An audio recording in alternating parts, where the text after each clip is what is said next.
melestarikan seni dan budaya.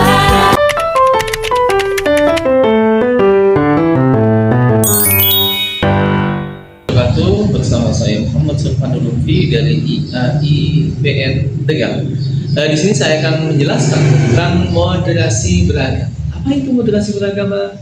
Moderasi beragama adalah sikap kita untuk tidak berat sebelah ke kanan atau ke kiri, tidak ekstrim kanan, tidak ekstrim kiri. Kita itu harus berada di tengah, moderat, berimbang dan adil, baik pada diri sendiri dan juga terhadap orang lain.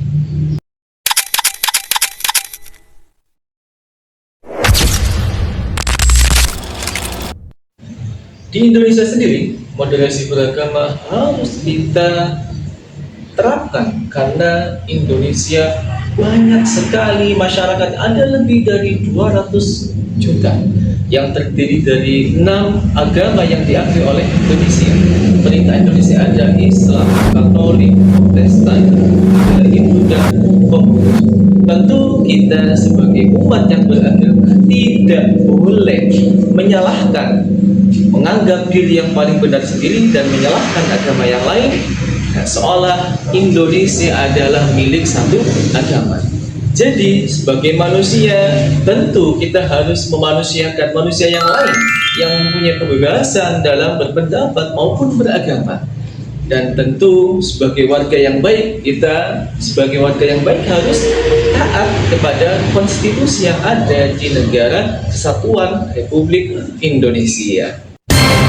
Contoh toleransi sebagai warga negara yang moderat adalah kita sebagai umat Islam tidak boleh ketika bulan Ramadan, ketika kita umat Islam berpuasa, melihat warung-warung yang buka, ya tidak masalah, tidak apa-apa.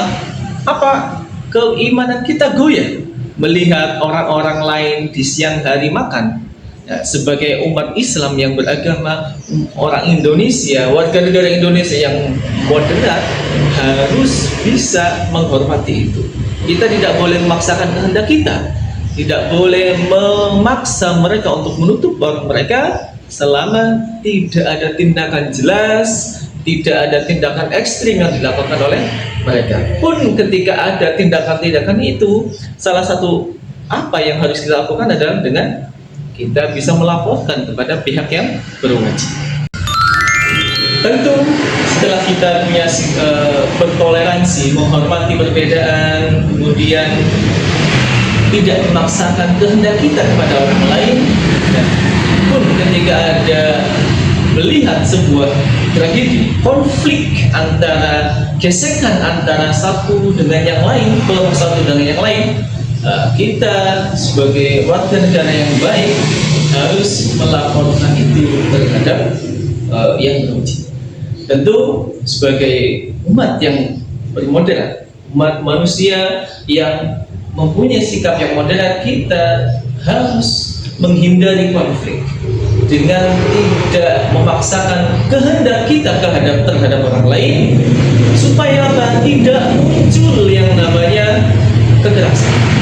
Kita harus punya pemikiran untuk anti terhadap kekerasan supaya terjamin stabilitas, harmoni kehidupan yang beragam di negara tercinta kita, negara Kesatuan Republik Indonesia. Ya.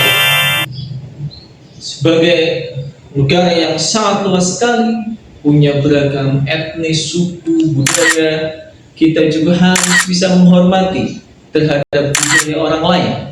Jangan mudah menghakimi, jangan mudah menyalahkan, menganggap perbuatan orang, tradisi orang lain itu salah. Mungkin dalam pandangan kita tidak tepat, tapi belum tentu dengan pandangan orang lain. Maka nggak boleh kita sebagai manusia yang moderat, yang beragama, yang hidup di negara yang sangat beragam sekali ini menyalahkan tradisi orang lain. Maka salah satu bentuk moderasi kita yaitu dengan perbedaan yang ada di Indonesia, supaya apa? Terjalin kemudian kebersamaan kebersamaan, keluargaan, dan akan terciptanya sebuah harmoni yang luar biasa, bisa kita nikmati bukan untuk kita, tapi juga untuk masa depan anak cucu kita. Ekstremisme mempersempit hati dan memecah persaudaraan. Moderasi melapangkan hati dan menciptakan kedamaian. Mari jalani agama kita dengan berimbang, tidak berlebihan, tidak membenci perbedaan, dan menghargai sesama warga negara Republik Indonesia. Hidup rukun tidak berarti menggadaikan keimanan, tapi beragama adalah rahmat bagi semesta. Terima kasih. Demikian dari saya. Assalamualaikum warahmatullahi wabarakatuh.